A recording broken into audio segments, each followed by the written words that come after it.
Welcome in to Sweatin Bullets, a Bulletproof Fantasy Football podcast. We have a show prepared. Drew prepared a show sheet today, taking business seriously, going over all of some interesting preseason nuggets, not only Baker Mayfield nuggets. How's it going? I'm doing well. I'm doing very well. I would just like to point out that you are literally on record saying a player who wears a headband has no swag. And swag. I can't get behind that take. Like a guy that is fashionably confident enough to wear a headband has to have confident. Swag. No, he's like a swagless individual. There's nothing worse than when a swagless individual tries to wear something swaggy. Have you not seen the meme or the GIF, or I guess it's a GIF, not a meme, of him like doing that dance in like the circle with all the people around, and he looks so cool. He did seem cooler in college. Like I actually thought he was like he peaked in college. I get it.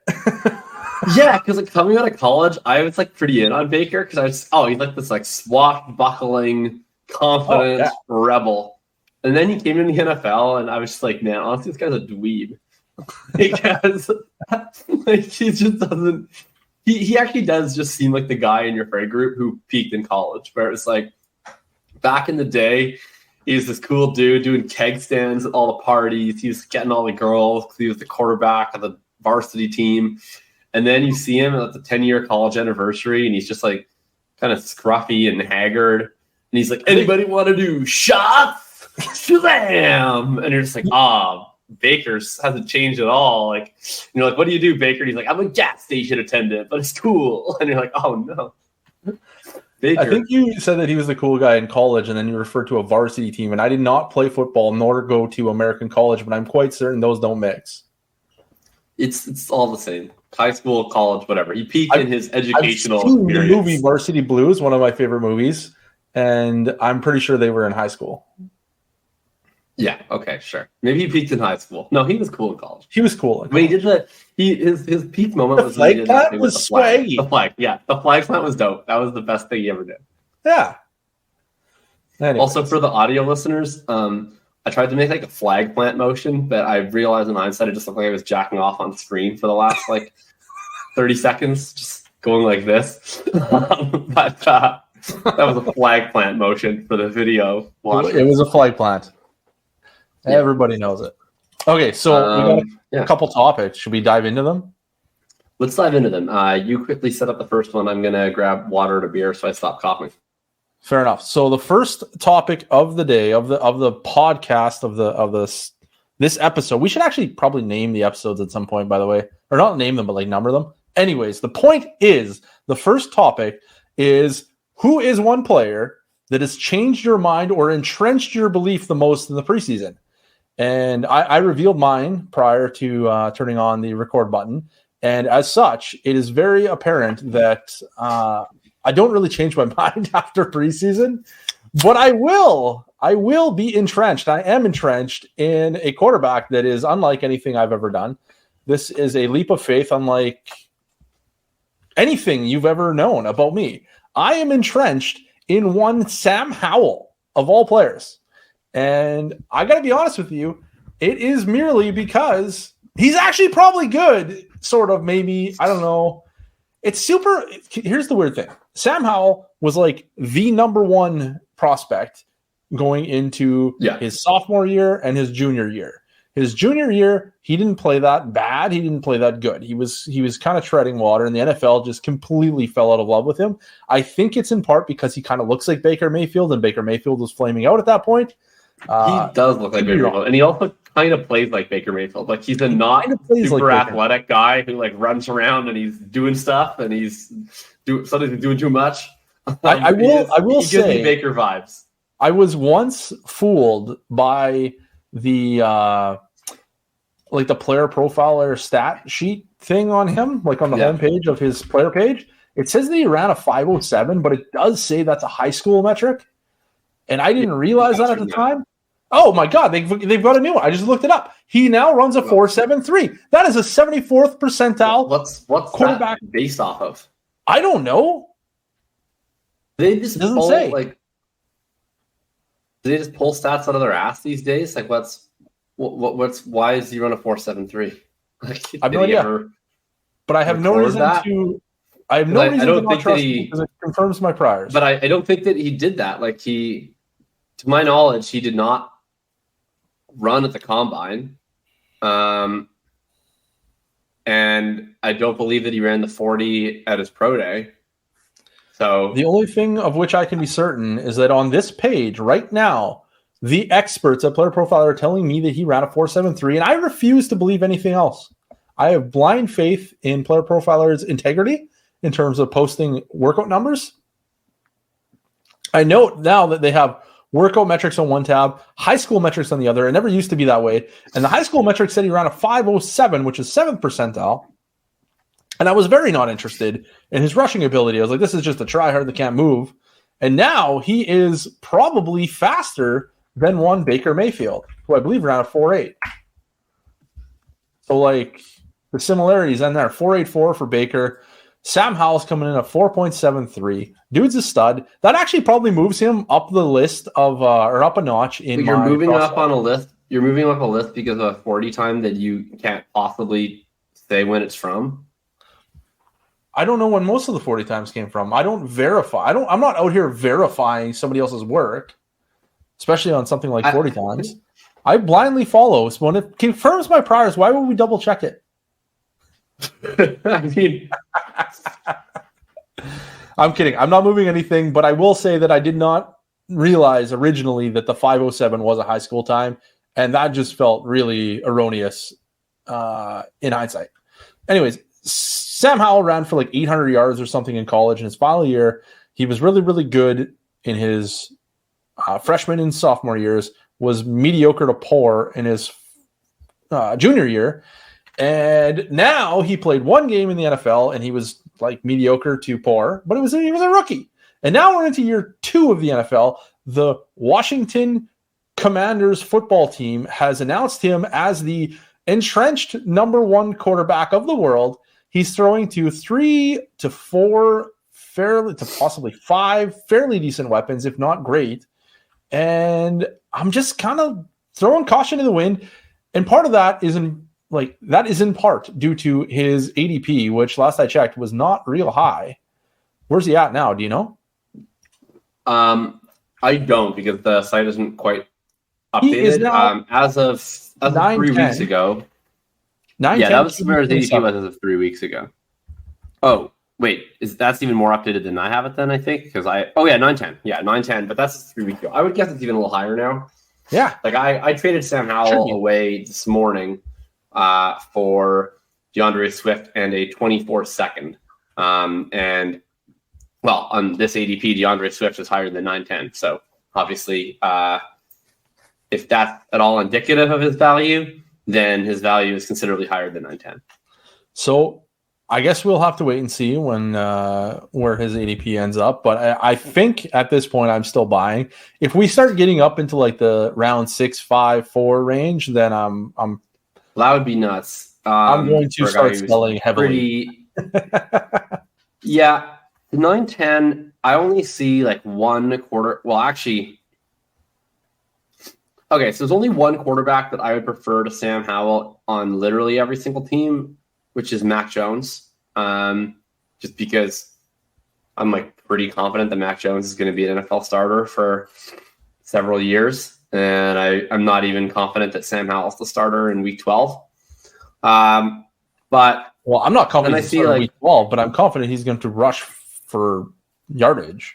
And then I'm also confident he's going to pass the football to 5 good to really good options. And I'm not sure what more we can ask for. Well, we could ask for him to like hold the job of starting quarterback. I think that's important. Right. Fair. Fair. And then, okay, so I'm seeing Matthew Stafford ranked below him, and that's one where like, yeah, that's a team dependent case. Like, yeah, if I like happen to just like have Matthew Stafford on a team that is no longer trying to contend this year, then sure. Like, why don't I just trade him for Sam Howell? He's probably close to an expiring asset. And if Howell's good, great. I have my, part of my quarterback plans for the future now. And if he's not, whatever. I just took a dart throw off of Matthew Stafford's expiring value. If my team, especially if Matthew Stafford is one of my two quarterbacks and I'm contending, I would not be trading Matthew Stafford for Sam Howell, because there's a pretty decent chance that halfway the season you now have one quarterback instead of two quarterbacks. So I would not be taking the risk of turning Stafford into Howell or Ritter. That seems terrifying for a quarterback who I expect to score a decent amount of points this year. But that one's a little more team dependent. So I guess I'm fine with Howell's price. I just still prefer Ritter straight up to Howell, and he's a little cheaper. But they're basically the same bet. I liked Ritter more pre-draft, and he has better draft capital. And they both have good weapons. I was going to say Ritter has better weapons, but they both have good weapons. It's alarming to me that you like Ritter as a prospect more than Howell. I mean, they both suck as prospects. That's why they were drafted in round 3 and round 5. Yeah, but Howell once was good, and Ritter was never good. It was a total shift. Howell was bad for 1 year. I'm not sold at all on this. Howell was some great college guy. He was well thought of at some point in time, and then he wasn't anymore.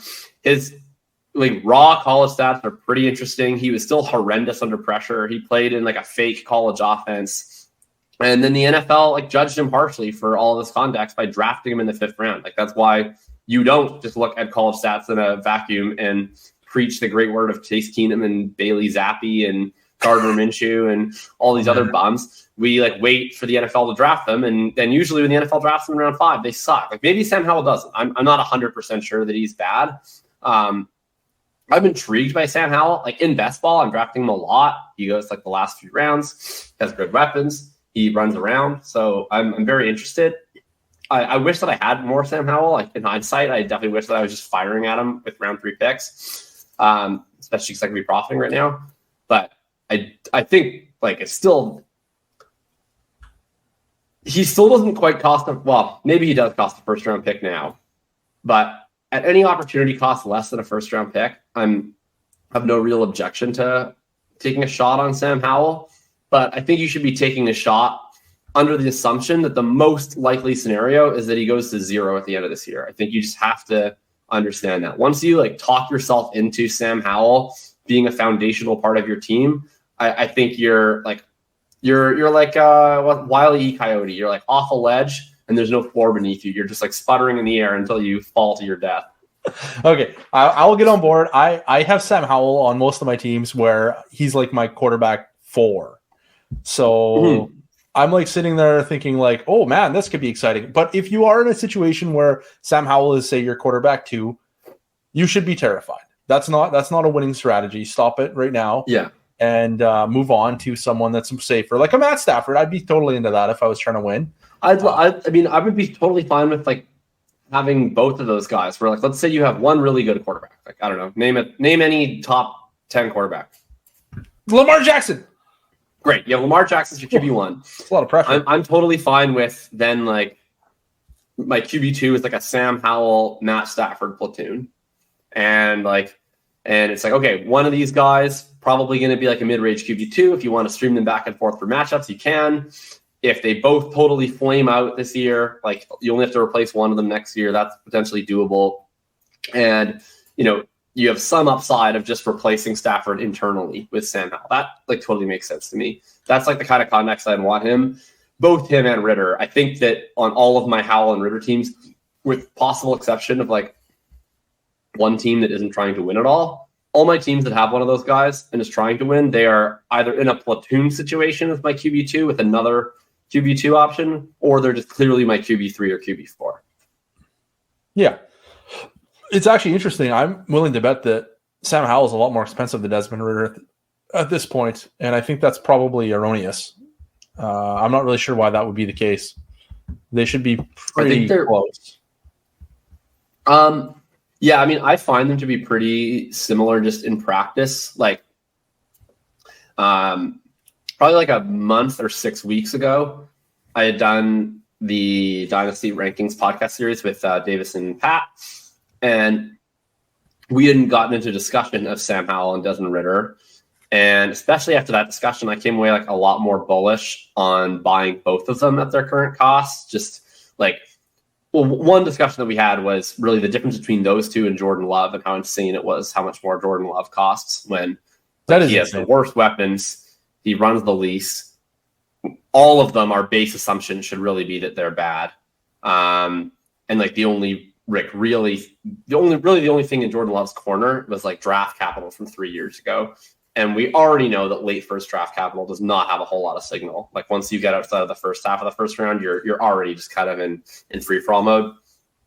And so after that, I was like, you know what? Like, yeah, I'm interested in these guys. Like, you know, I would be willing to, especially on teams where I have like, if I have like a Derek Carr or Stafford as a QB3, like why don't I just try to trade these guys into someone with a little bit more value upside, maybe get a little asset on top.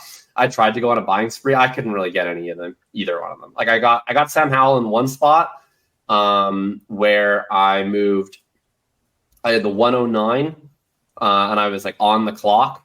So it was like a Zay Flowers or Dalton Kincaid decision. It's a 0.7510 in premium league. So Kincaid was pretty in play.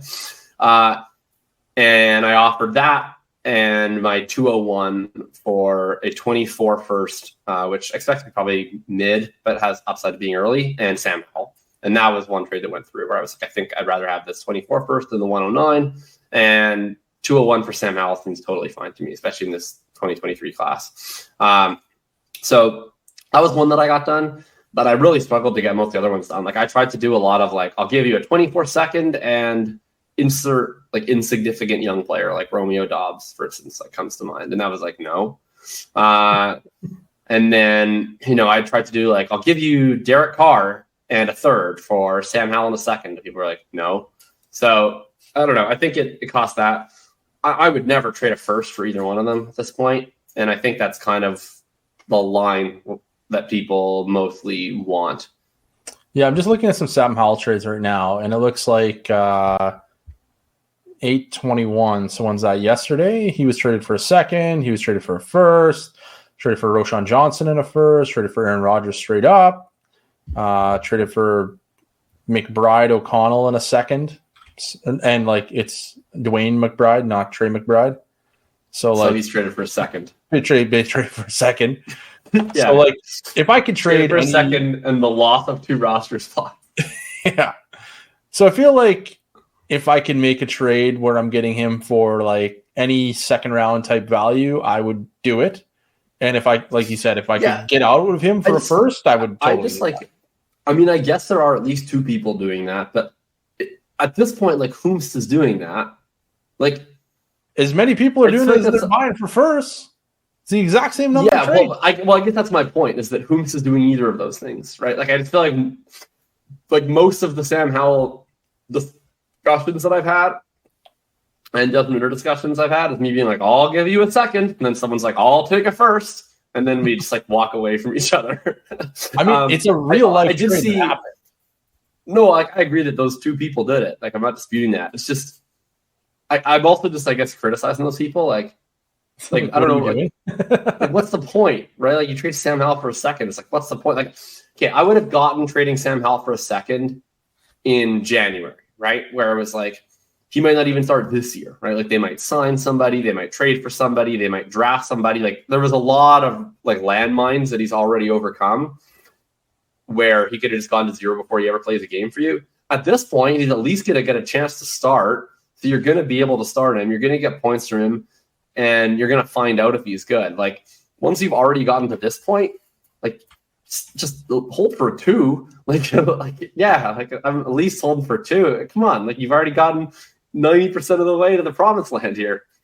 Okay, I got one for you. This one is intriguing. We'll ignore all the junk that's included.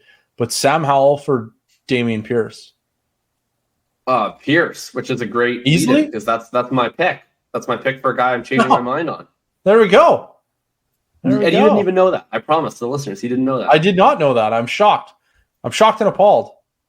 I was going to give you 2 options, actually, but I think we should maybe just talk about Pierce because he came up. I was going to give you one guy that I'm more entrenched on and one guy that I changed on, and I was going to let you pick which one. Well, so the guy that I'm... Okay, go ahead. The guy that I'm getting more and more bullish on And it's kind of similar to your pick of Sam Howell, which was like a personal sleeper who like was drafted late and who I've always been like, I love this guy, but I also kind of know better. But now I'm just like, I don't know better. Like I just love this throwing guy. Caution to the wind. Let's go. Yeah. So my guy there is Khalil Herbert. And then my I'm actually changing the way I view this player is Dameon Pierce. So which one do you want me to talk about? Let's talk about Dameon Pierce, because I actually feel like I'm changing my tune a bit about Dameon Pierce, but more so from a seasonal standpoint than a dynasty. Like certainly from both, but I'm much more interested in seasonal than in dynasty because I still don't think that he's like a terrific player per se. But I do think he's likely going to get virtually all of the touches in Houston this year, and that's pretty fun. So yeah, like I don't really know necessarily how actionable this take is. I guess maybe the actionability of this take is just like if you happen to already have Dameon Pierce, I don't view him as a priority sell. I don't really know that I'm like going out of my way to go buy Dameon Pierce just because. Like, I don't know. He's just kind of in this ambiguous range where, like, I'd still rather have a first-round pick than him. I think you probably have to give a first-round pick to get him. So it would require, like, selling someone who – it would require either catching a manager who is somehow below market on Dameon Pierce despite still having them to this point, which that seems pretty unlikely, or you – like are able to find some other player who's worth something similar that you have and you don't really like that player, but the other person does with Pierce, and so you just like get to make a like for like swap, which I'm fine with. I guess maybe more where I'm at is like I'm not actively avoiding Dameon Pierce. If I still have him, I'm fine keeping him, and if I'm in a trade discussion and you just like can't make the value work, but someone's like I can add Dameon Pierce, and then you're like, oh, that would make the value work. I'm fine just using him as a store of value. I think he's like reasonably valued. And a lot of the stake is, so I've always thought that Dameon Pierce was better than you did, just like at football. Like I was a little bit more intrigued by his college profile. He had a lot of fun efficiency numbers. I was like in on Dameon Pierce, like actively in the very first week of rookie drafts, and he was still going in the mid-second. And I've basically never been in again since. Like he then rose to the late first, and I was out, and then I've stayed out pretty much ever since, kind of until now. But I've always been out with the caveat that I like his game. I wrote him up in part 4 of my Hitchhiker's Guide. I did an article on him and on Cam Akers. And basically my takeaway is that you start off looking at Pierce's stats and you're like, he's fine. 0.20 rush yards over expectation per attempt. It's like pretty average. 37.3 rush over expectation percentage. That's pretty average. His like best numbers are his tackle breaking metrics. Really good at missed tackles forced. Really, really strong in yards after contact per attempt. And the rest of his numbers are just kind of across the board average. But you look at what he had to deal with in Houston, they were a horrendously ranked run blocking unit. They were a horrible team that had absolutely no passing game. Pierce was the only Texans runner who actually posted over 1 yard before contact per attempt. So like people were just getting swallowed in the backfield. And he had a relative success rate on his runs, so it was 7.4% higher compared to his teammates, despite facing higher box rates. And you look at everything in terms of his efficiency, whether you go raw yards per carry, whether you adjust for box rates, everything else, he had way, way better numbers than any other Texans running back who attempted anything in that absolute minefield.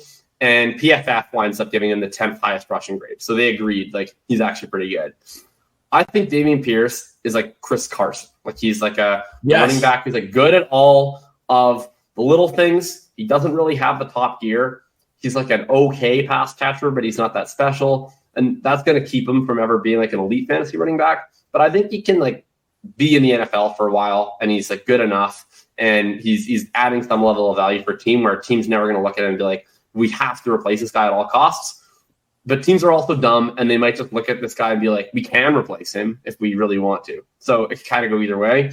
The big thing that makes me more bullish on him for this year is when they first signed Devin Singletary, I was like, well, Singletary kind of sucks, and the team never like has to play Devin Singletary, but they prioritized him. They'll probably try to play him in some kind of role. Pierce is not a great pass catcher. He was a really bad pass blocker. Singletary is also a shitty pass catcher, but he's a really good pass blocker. So that's probably where they'll play him, and then maybe he'll get some change of pace touches. Week 1 of the preseason comes out. Devin Singletary plays the early downs. Dameon Pierce is resting, which already a good sign for Dameon Pierce that they're resting him in the preseason and playing Singletary. But even more interestingly, Singletary plays all the early down snaps, subs out on third downs for Dare Ogunbowale. So I'm thinking that's weird. If Singletary was going to play the third downs with Pierce, you'd think he'd be playing the third downs now. And then my question was, is this a 3-back committee where it's like Pierce is a little bit of Singletary and it's Dare on third downs? Or does this just mean Pierce is the third down back and they only view Singletary as like an early down complement? Well, Pierce comes out second preseason game. He does play. And he plays all 14 snaps. He stays out and plays every single third down, which is super interesting. Sometimes that doesn't mean anything in the preseason. Sometimes they just use guys in all situations because they just want to use guys and not overcomplicate things. But again, same team where with less of their starting offense playing, so less of a dress rehearsal, they made it a point to sub Singletary off on every third down. But then they left Pierce on the field on every third down. So to me, it's like a pretty strong signal that he is their every down back. And that's pretty interesting because I think the Texans could be not good, but like more of a competent, real franchise than they were last year, going from horrendous coaching staff to a Shanahan-style system, adding C.J. Stroud versus Davis Mills, getting a little better on the offensive line. I'm interested. I think he could like grind his way to a high-end RB2 finish and with a little bit of good luck, be a low-end RB.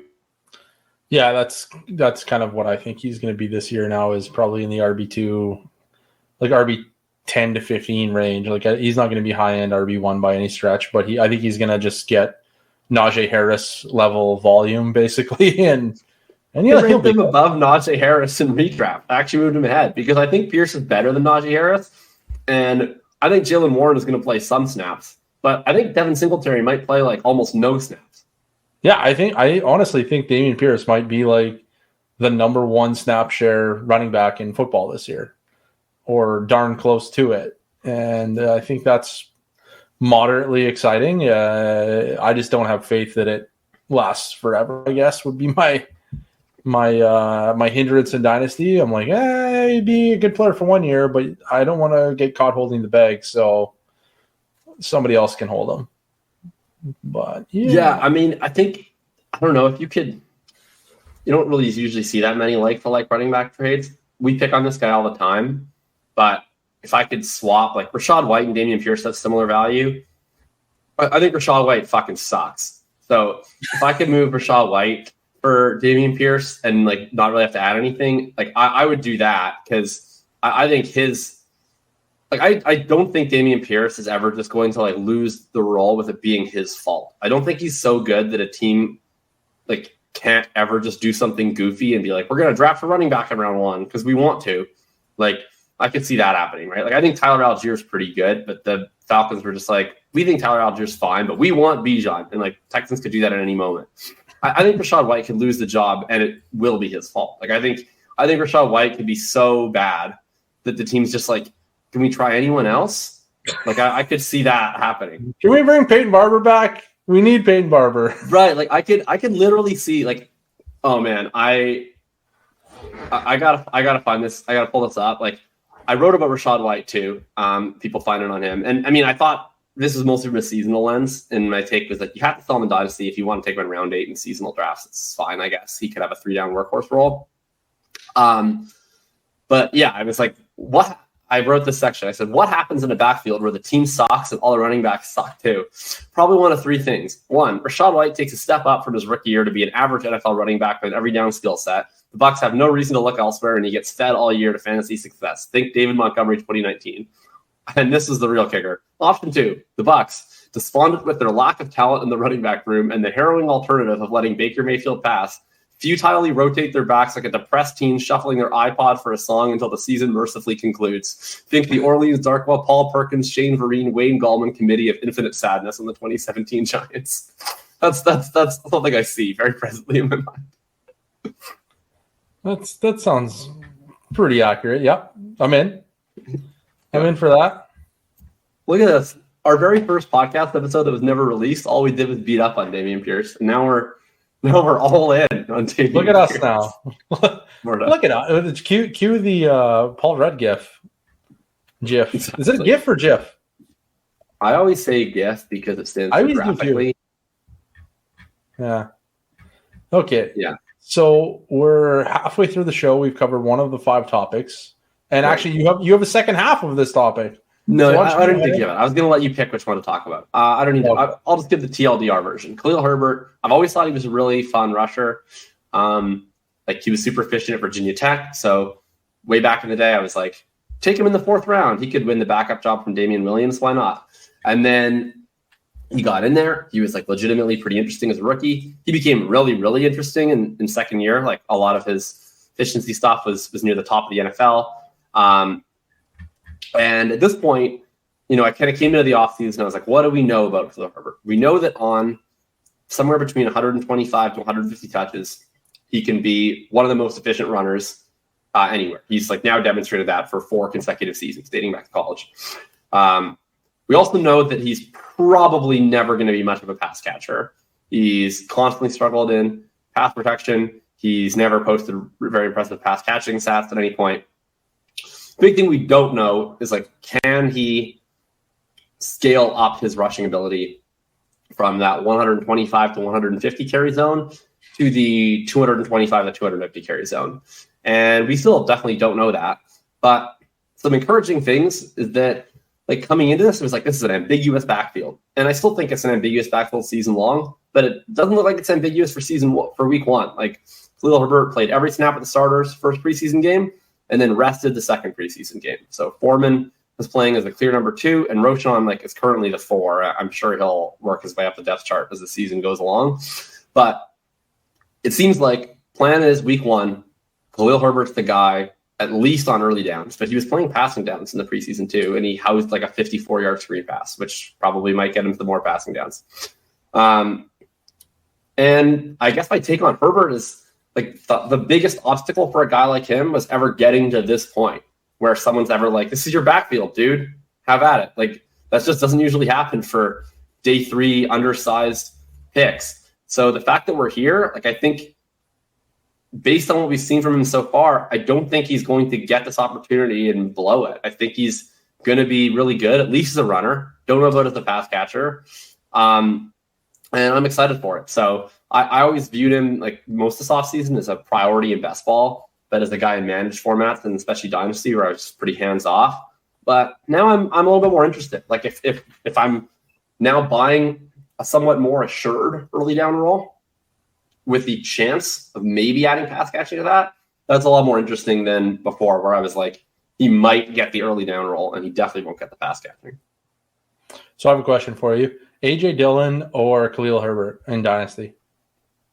I think I would take Khalil Herbert because I have more faith in his talent. Hold on. I just want to make sure that you are aware that AJ Dillon actually has standalone value. Yeah, exactly. Before you finish your take, in case you want to backtrack. Yeah, I think I would take Herbert because I have more confidence in the player. Like, I think Dillon's fine, but I think Herbert might actually be really good. He might not be. Like, I know he's really good at a thing. I still have no idea if he's good at like enough things to do it as a legit starter. But Herbert can just like go out and just be the guy, whereas Dillon still like needs an Aaron Jones injury or like age-related crash. And so really all you're getting with Dillon, I think, is like draft capital pedigree.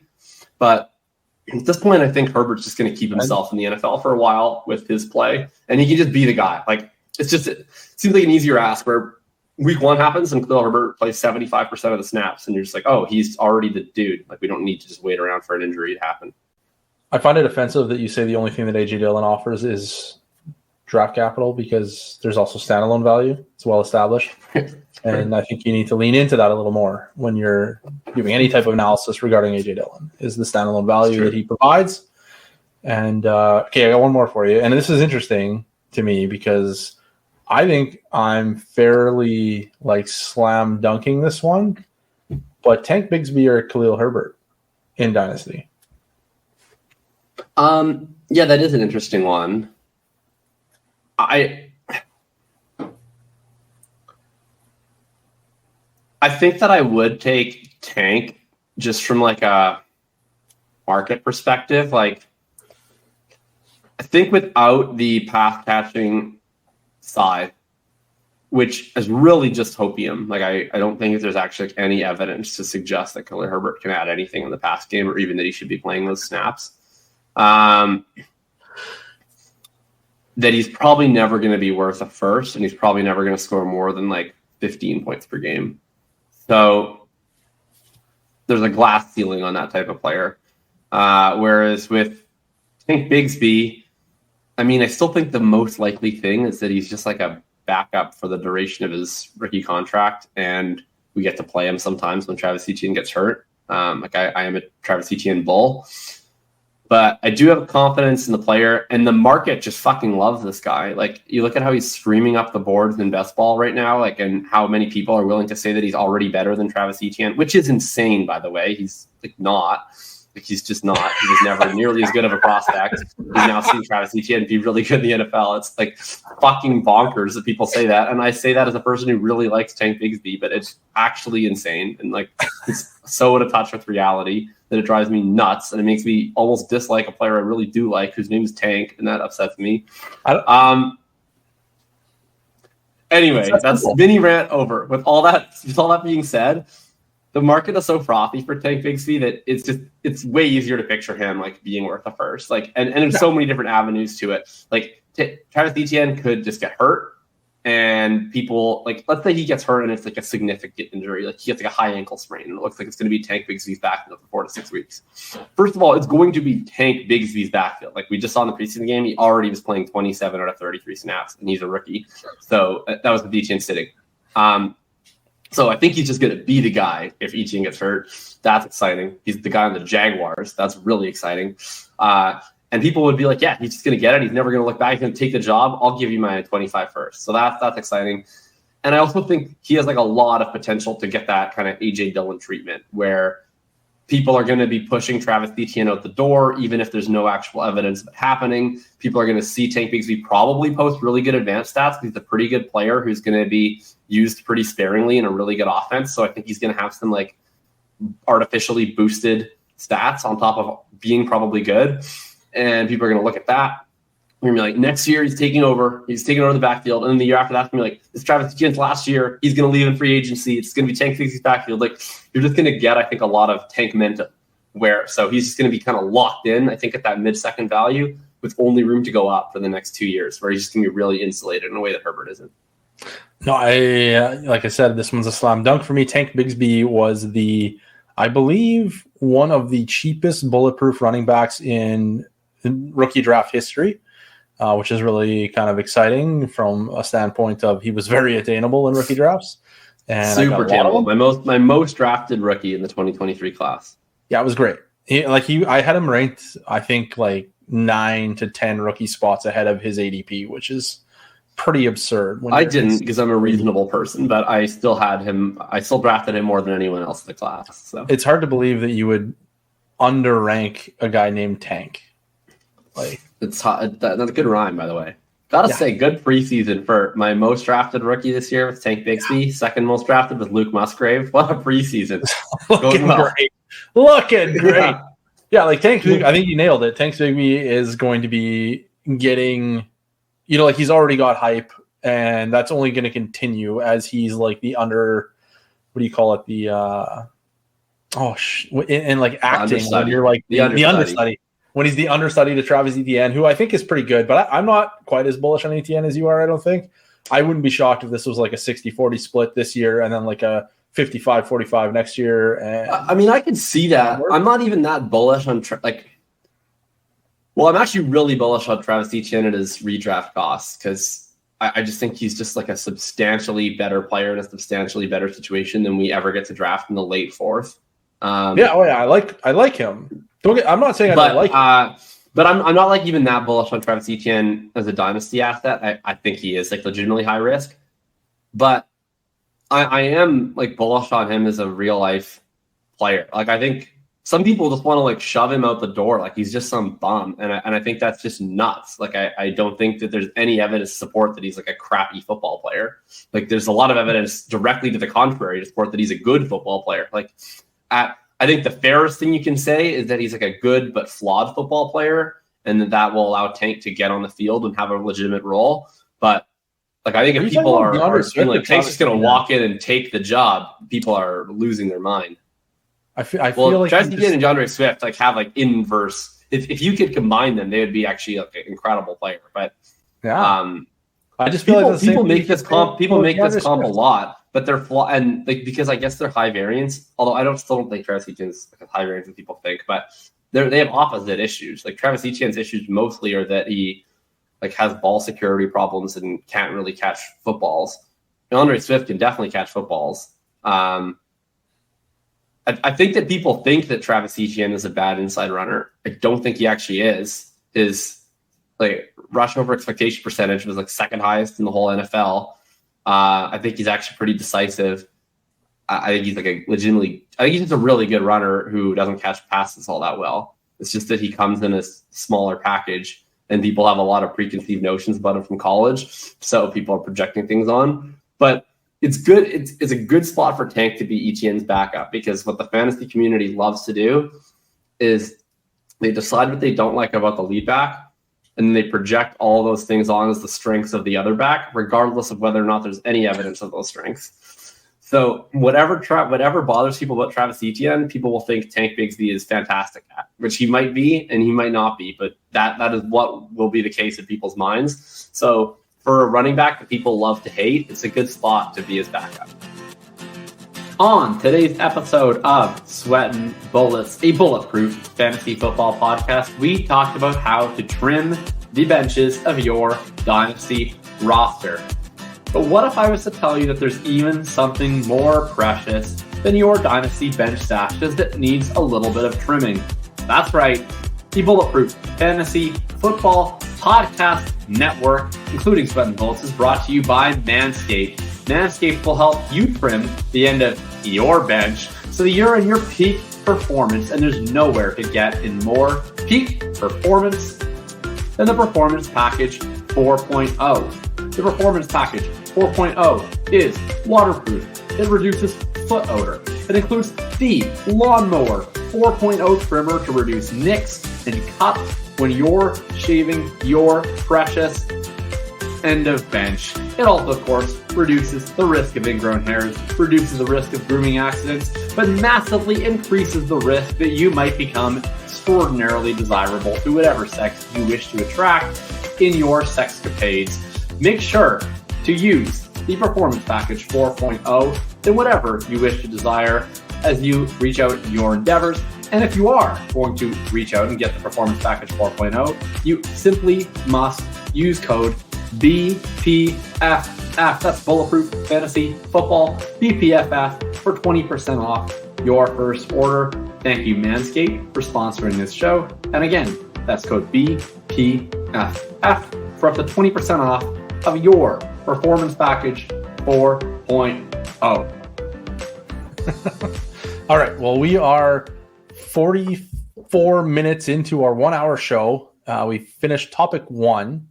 Moving on to topic 2 of 5. So we are finished 20% of the show in what are we at? 75% of the time.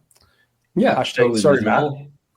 So next topic for discussion is none other than, I did a thread in the Patrons Discord today of super cheap buys. So these are players that are outside of the top. Well, I don't like that I have one and that you wrote a thread about him.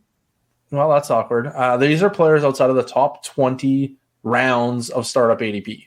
So we're talking like deep sleepers at this point. Guys that are like fringy roster players in some leagues. So I did a thread on those today, and I thought, what a fun topic for discussion. So I will let you go ahead, because I am fully prepared. I have several guys to talk about, so I won't steal yours. But if you happen to not mention him, then I will mention him afterwards. How about that? All right. Okay. So what's that? No, go for it. Okay. Oh, pardon me. Let me get ready here. So my player that I will start with is. In fact, I named this whole thread was bad players you must buy, basically. So bad player to purchase number 1 on my list is Keontae Ingram. Yeah, he is a player who plays. What's that? said yes. That's my number one guy here.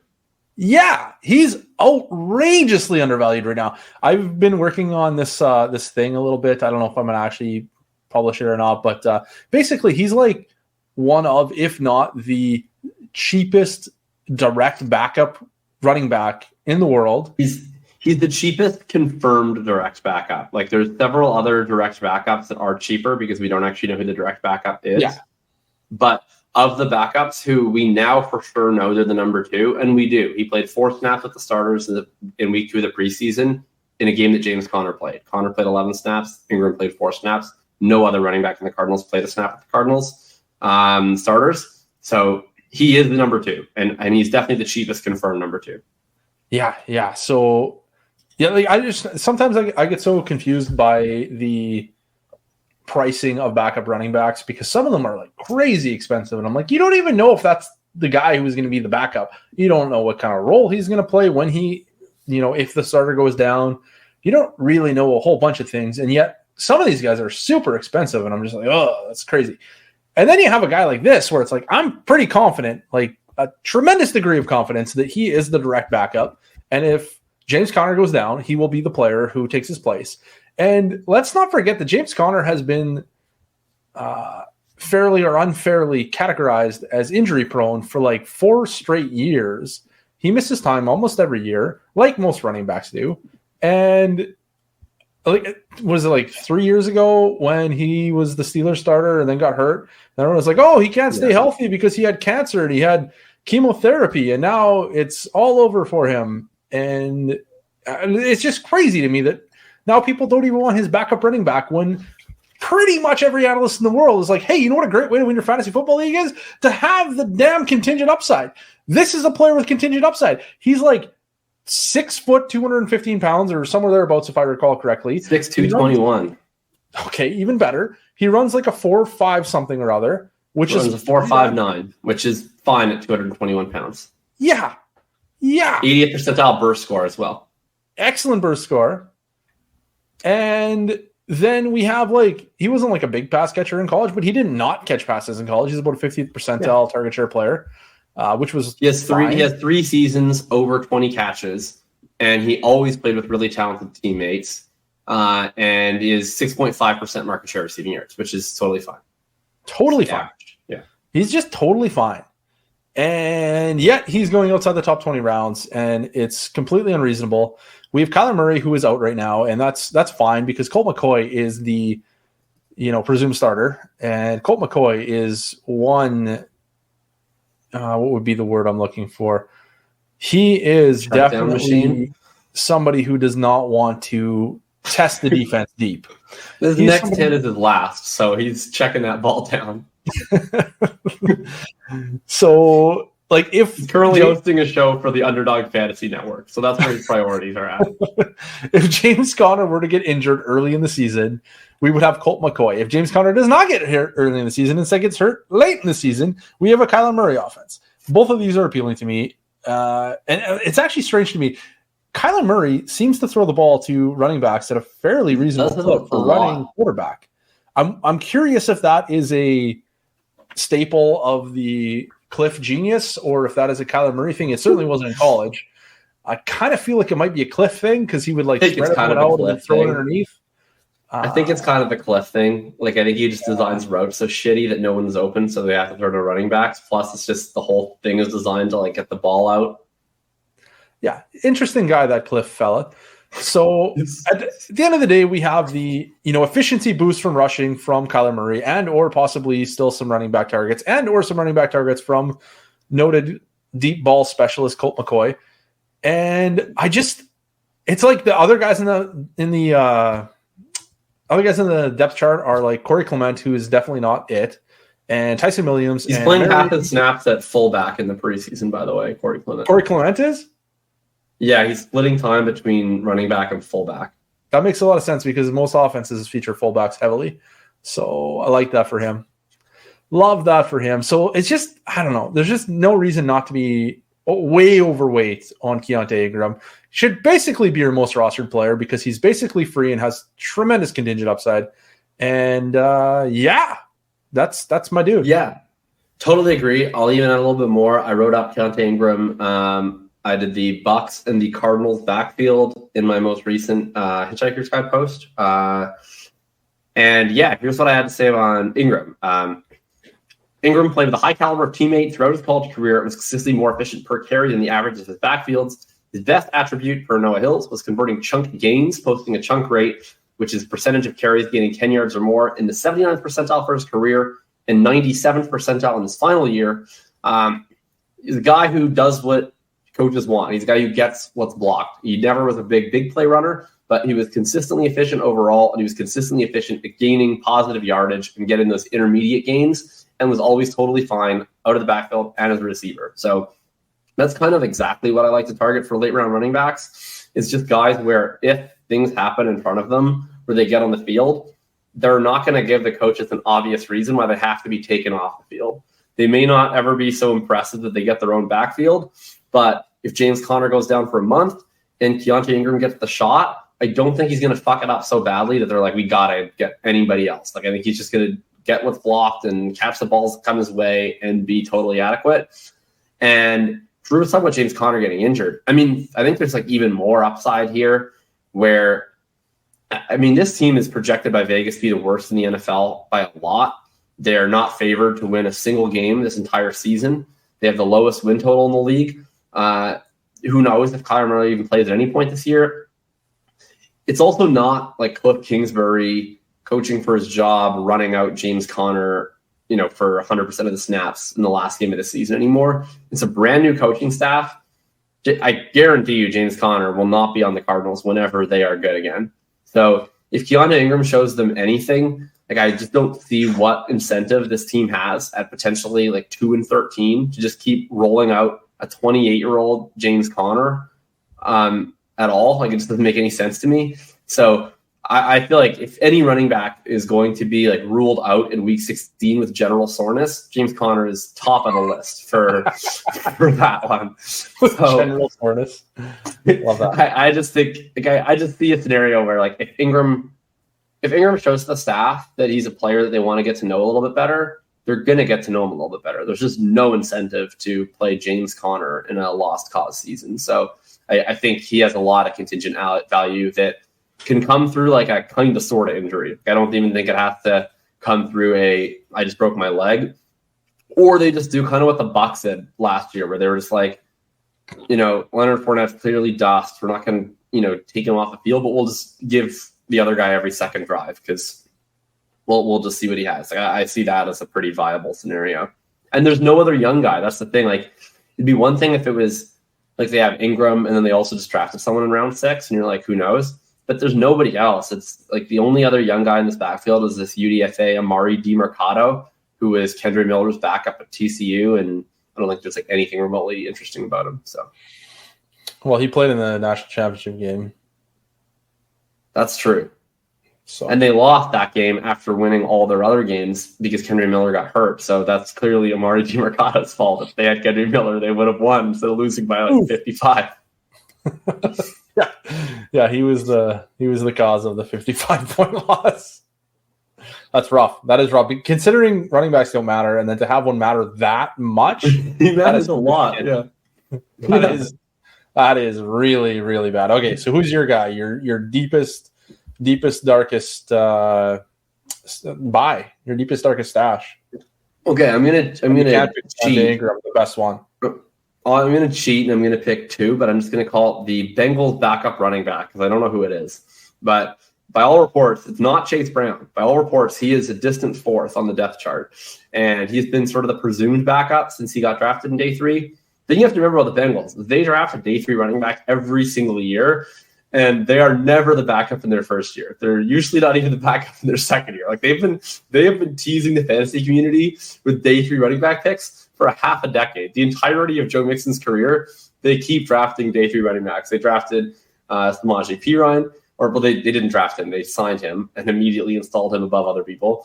They drafted Rodney Anderson, though. They drafted Travion Williams. Keep that name in mind. They drafted Chris Evans. They then drafted Chase Brown.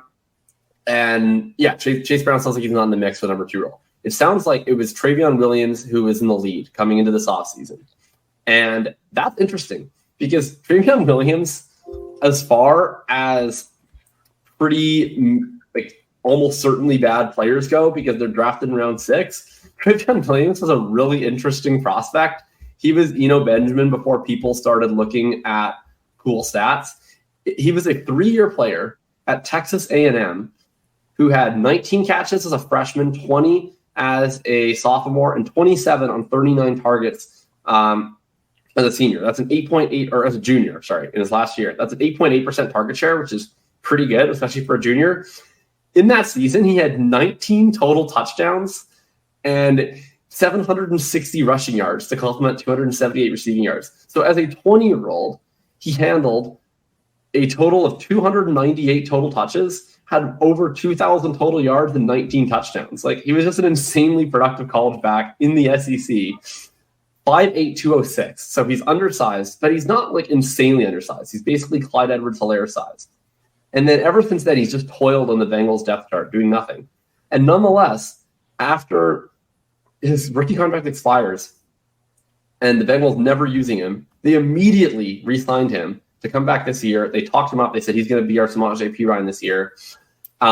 He ends up getting a low ankle sprain. He's supposed to return to practice this week. In the meantime, Chris Evans has really flashed. In the preseason, they've been giving him the number 2 reps, and they now think he's a slight favorite over Travion, but this is a battle. They'll probably go to the rest of camp. The good news is Travion is like on waivers in several leagues, and if not on waivers, you can probably get him kicked into any trade you want to do, like basically for nothing. Chris Evans is still on waivers also in a ton of leagues, and same deal. If he's not on waivers, I'm sure you can get him kicked in. I would just try to roster both on every single team. Best thing is, I think you're going to get information fast. Bengals never want to use Joe Mixon on third downs. So I think odds are, whichever one of these running backs is the one playing the third down snaps in week 1, that's probably the backup. And then if you want to cut the other one, you can cut the other one. But I think that Joe Mixon is like old. He's not very good. He is on trial for multiple different situations. So I think he's still even though he was found not guilty of one, he might have a league meeting. He has another issue coming up. I think it's just best to consider him at perpetual legal risk. And the Bengals are an absolute goldmine. We saw this with Samaje Perine last year. Joe Mixon missed 2 weeks. Samaje Perine scored like 20 points per game. Joe Burrow loves throwing to his running backs. They score a ton of points. They love using running backs near the goal line. And yeah, I think if you get either one of these guys, you have a pretty reasonable shot of getting like a 15 to 20 point per game producer for a few games if Joe Mixon misses time. So I'm going to bring you back to the 2019 draft offseason, like rookie drafts, NFL draft season before the NFL draft. I was going through my stuff. I have a high stakes playing partner, co-manager named Ryan, and I was going through kind of like my preliminary look at all the players. I was like, holy smoke, like who's this Travion Williams guy? Like he looks great. And Ryan, a film grinder, if you will, is like, oh, I'm going to check him out. I'm like, you like him? I was like, yeah, well, I think so, maybe. And he's like, I'm going to check him out. I was like, okay, let me know. And then like the next day he reports back. He's like, yeah, you're not going to watch Travion. He looks terrible on film. I was like, okay, noted. And then he went in round 6 and here we are with Travion Williams.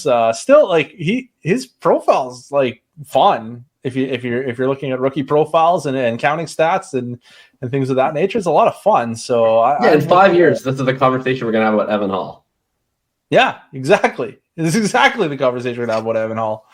But yeah, it's funny. It brought back memories of the old 2019. It would have been, I don't know, February probably in 2019. Wow, that's funny. Just yeah. To be clear. Never heard of this guy. To be clear, like when I bring up all these counting stats about Travion Williams, like I'm not trying to say that he's like secretly good and the NFL's been wrong all along. Like I don't think that's the case. No. But it's kind of the same thing that I said about Evan Hall before. I can't remember if it was on here or if it was in the Discord, but like when you get a guy with that kind of profile, just what it tells me is like they can handle a load and they can kind of do a little bit of everything enough where like for a very short window in time, I think he can play a 75% snap share. Like that's the best thing that it signals to me is like if this guy happens to be the number 2, that's why I'm kind of rooting for him because I don't think Chris Evans is that. I think Chris Evans is just too small and kind of a speed back. and then they might just do some kind of committee. But I think if Travion Williams is the guy, and then Joe Mixon gets hurt, I think he could just be the guy and not be impressive or not like add any value. But I don't see a reason why you couldn't just have like 17 carries and 6 targets in a game and you're absolutely jacked. Well, that's exactly it though. Like when we're looking at this contingent upside for like a 2 or 3 game stretch, we don't really want like the 2-down grinder. Like that's a low ceiling contingent upside. Whereas someone like Travion Williams, he has a high ceiling contingent upside. He could be the 3-down back for those 2 or 3 games if called upon. And I think that's kind of where I was going with the counting stats look great. And like he's got an intriguing profile. Absolutely. He's fast enough. Like he ran a 4.51 40-yard dash at the combine. I mean, sure, that was 4 years ago, but like he was fast at one point, or at least fast-ish, I guess you could say. He's fine. Yeah. Totally fine. He's not a liability when it comes to like speed. Like right. He's not running in molasses. So anyways, moral of the story is I love it. I'm totally into a Travion Williams dart throw. What round is he? Is he even being drafted? He must be being drafted. Oh God. I mean, being drafted by me. I'm like you're the guy. I was like actually like depressed when he hurt his ankle. Like I think he's my most rostered player in Dynasty right now. But round 26. Yeah, but I've hedged with Chris Evans. Like I have 17 shares of Travion Williams, but I'm up to 14 Chris Evans shares. So I've hedged my way out. I did the exact same thing with the Dallas backs. I added Malik Davis everywhere, and then I was like, oh, I might have the wrong guy. And now I've added Rico Dowdle in even more leagues than I have Malik Davis. I chose the Bengals, even though the Cowboys like the exact same situation, because I should know more about Rico Dowdle because I've now added him in like 30% of my Dynasty leagues. I still couldn't tell you the first thing about him. Like he has a really goofy name, and apparently he's winning the RB2 job. I've just never taken Rico Dowdle seriously. Like I think he came into the league before. Either he came in before I started doing prospecting seriously, or I just never took him seriously. He came in 2020 as a UDFA, so a little bit of both, I guess. Like I wasn't quite as into it in 2020, and I also just didn't care about Rico Dowdle. But never a high volume college player, so not like as interesting as Travion. His career high in rush attempts was in his very first season with 133. It's not usually good if you get 133 rush attempts as a freshman, and then they never want to give you that many rush attempts again. That's usually a bad sign. He did work his way up to a 6.4% target share. I don't know. It would be literally stunning to me if Rico Dowdle is any good. But the fun thing about the Dallas running back is that they have a lot of running back touches available because they use the running back a lot. And even as the world's biggest Tony Pollard stan, like we talked about this on a previous show, like I don't think he's going to get 350 touches. So I still think that even in the world where Pollard doesn't get hurt, I think there's like a pretty decent chance that there's another Dallas running back that's getting close to 10 touches per game. It's not going to be Deuce Vaughn. Like, stop it with the Deuce Vaughn stuff. I'm going Deuce Vaughn. He looks like Darren Sproles out there. Deuce Vaughn is getting drafted ahead of Kendra Miller in best ball right now, and it's driving me insane. Like, he's 170 pounds. Stop it. He's really cute. And I appreciate that. Like, I've always wondered what it would be like if Toad played in the NFL. But oh, good stuff. Yeah, Deuce Vaughn. You're not part of the Deuce Vaughn truther squad, right? Because people are out there like at first I thought it was a joke because I went to Europe and some people were like, "Oh, Deuce Vaughn, like isn't that cute?" And then now he has like a real ADP, which suggests that people think that he's like a real boy. Yeah, I don't get it. He's like. We think Devin A-Chain might be too small. We think Jameer Gibson. Deuce Vaughn is like a whole nother level of small. Like I think he's even smaller than Tariq Cohen. Yeah, he's. I think he is smaller than Tariq Cohen. He's 5'5", dude. He's 5'5". He's 5'5", and he ran a 4.61. Yeah, that brings me back. Like, brings back memories of the. What the hell's the guy's name? Devin Singletary. You can be big or you can be small. You can be slow. You cannot catch passes. You cannot be a workhorse. You cannot be drafted early, but you can't be all 5. Well, in fairness, Deuce Vaughn was a workhorse, so he had that going for him. He was an absolute horse at college. All right, fair. He was a Shetland pony, more so than a workhorse. Yeah. Okay. We are out our time for today. Should we save the rest for the next time, or you want to go further? We only do 1 hour shows now? Since when? Well, that's Matt's rules. Are these now being enforced? I don't know. I don't make the rules. Matt does. Well, if Matt wants to slice this into 2 episodes, let's just keep recording. And if Matt wants to slice this into 2 episodes, he's more than welcome to. All right. Okay, so this one is... We haven't done a show in a while, so I think if Matt wants to release these 3 days apart and do them in 2 episodes, it seems great to me. Sounds great. So should we do another welcome? Sure. Well, let's close out that episode, and then we'll do another welcome. Yeah, let's do that. Oh, okay.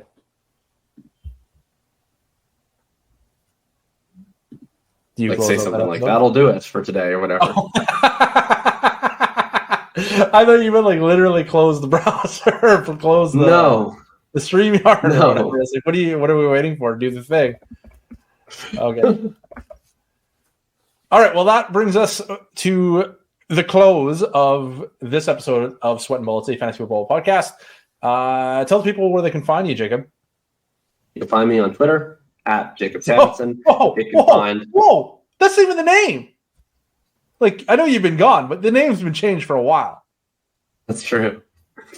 Oh, you mean the name of Twitter? I'm so used to your handle jokes that I thought you were making another handle joke. No. But you can find me on X. I would never. Find me on X. That's the stupidest name. Oh my god. Masterful gambit, Elon Musk. You can find me on X, and you can find me on X no matter what, because you can't block anybody anymore. So even if I don't want you to find me, you can find me. I can't block you. Great job, Elon. Where else can we find you? Yeah, exactly. Any other companies with normal names that we could find you on? Yeah, you can find me on Substack, jacobsanderson.substack.com. That's, of course, Thinking About Thinking. I have been working my way through my August column, which is the off-season edition of the Hitchhiker Tried to Running Back. You can find full backfield breakdowns of now 12 teams. I think I have 10 more to go, and then I'm just doing the backups of the round 1 and round 2 picks. We're sorting our way. We're almost through the running back. Well, we got through all the ambiguous backfields. Then we did the backfields with what I call fragile starters. And then we did a little special write-up on the Patriots and the Jets after the Zeke and the Cook signing. Next up, we're doing an article on what I'm calling the new dead zone running backs of fantasy's information age. So we're looking at 5 different running backs that I think capture some of the new ways people are playing fantasy football in different ways. So we're going to talk Najee Harris, talk Travis Etienne, we're going to talk Ken Walker, J.K. Dobbins, and James Cook, and of course all their backups. Awesome. And I am, of course, DF Beancounter. You can follow me on X at DF Beancounter and on Patreon, Bulletproof FF/patreon.com. And that's pretty much it. Farewell. Until next time.